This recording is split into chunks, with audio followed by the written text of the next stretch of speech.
Meet Acharya Vivekji. Vivekji is a modern spiritual teacher who helps people, young and old, live with more clarity, purpose, and joy.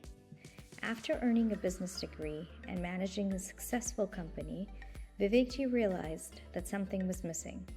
So he made a bold choice. He left his career and moved to Bharat, India, to study Vedanta, an ancient philosophy about knowing yourself and living wisely.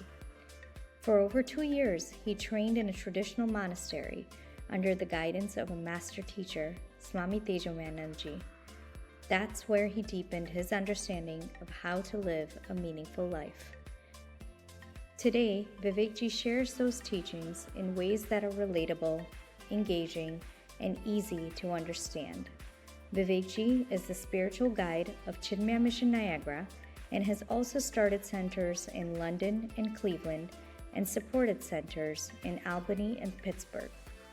He reaches thousands through podcasts, weekly courses, interactive workshops, and international retreats. Vivekji lives in Niagara Falls, Canada, with his wife and 2 children, and continues to inspire thousands to live with more awareness, compassion, and joy.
Welcome to Stepping Stones.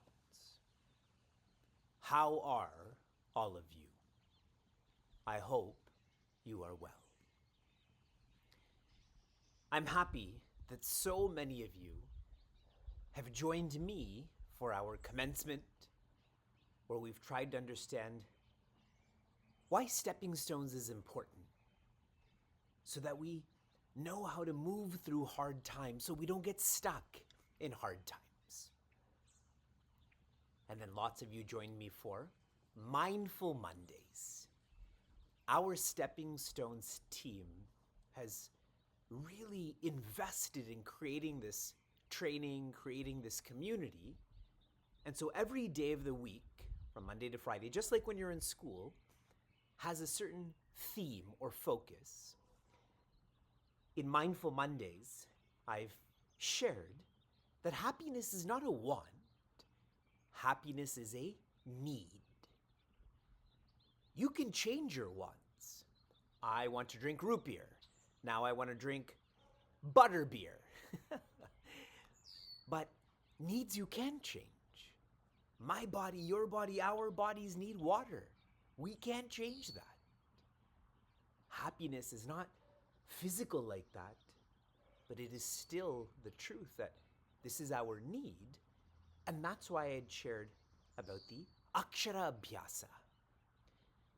When a child is around, let's say, 6 years old, then they learn how to write Om, like on my wrist here. And the reason for that is to create an impression, to create a habit in their minds that the most important Q or quotient is their SQ or spiritual quotient. Then EQ or emotional quotient. Then IQ or intellectual quotient. It seems like for a lot of us, we're going in the opposite order.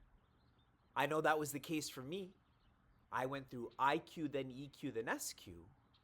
But if I could rewind, then I would follow what our rishis or sociologists have determined what is best for us, and that is for us to learn what the source of happiness is first, and then go.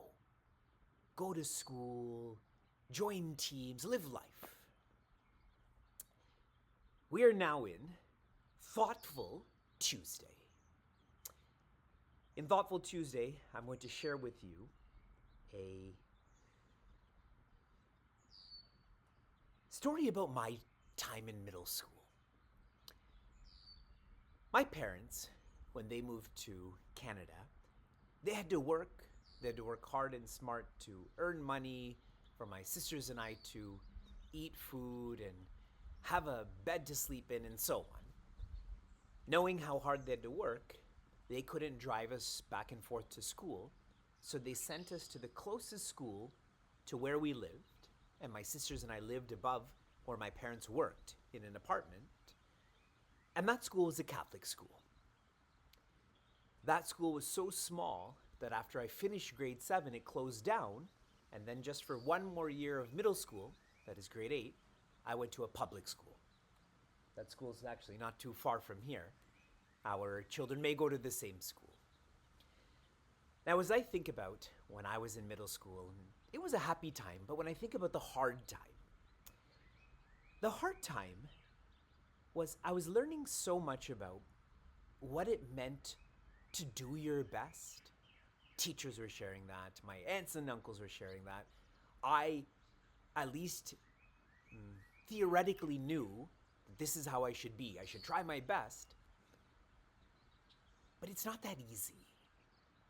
How do you actually know what your best is? How do you be all right with this? And so I went through a phase, and I'm going to emphasize the word phase, a phase where I started to feel my best was being a perfectionist. My homework had to be perfect. I had to make sure our home was clean in a perfect way. I had to interact with my friends in a perfect way. I wasn't giving myself that grace to make mistakes with school, with family, with friends. And that was hard for me. It was a less happy time. Fortunately, really fortunately, I had a lot of family around. And that family gave me a lot of attention, a lot of listening. And through a greater, more mystical fortune, I also knew this lack of clarity between perfectionism and trying my best was a phase. I just had this feeling that I'll figure it out as I continue to go through this struggle. And I did figure it out. I don't think I'm a perfectionist anymore. And I feel I'm much clearer about what my best is. Stepping Stones is a training, is a community, and this really is the best. We will feel our best when we are active with stepping stones. And so I'm continuously encouraging all of you to watch and learn from these insights with your family, with your friends. Watch this with your friends and talk about it. My family really helped me when I was in middle school. My friends really helped me in high school. I'll tell you more stories about when I was in school as Stepping Stones continues. And a great way for you to be active is for you to write. Write down your questions, write down your reflections, write down what insights are really moving you. You're practicing these in an incremental way, and that's why we have Padlet. And your writing is not just for you, it is my chance to learn from all of you, to feel all of you. So be active. Shanti, Shanti, Shanti. Be happiness.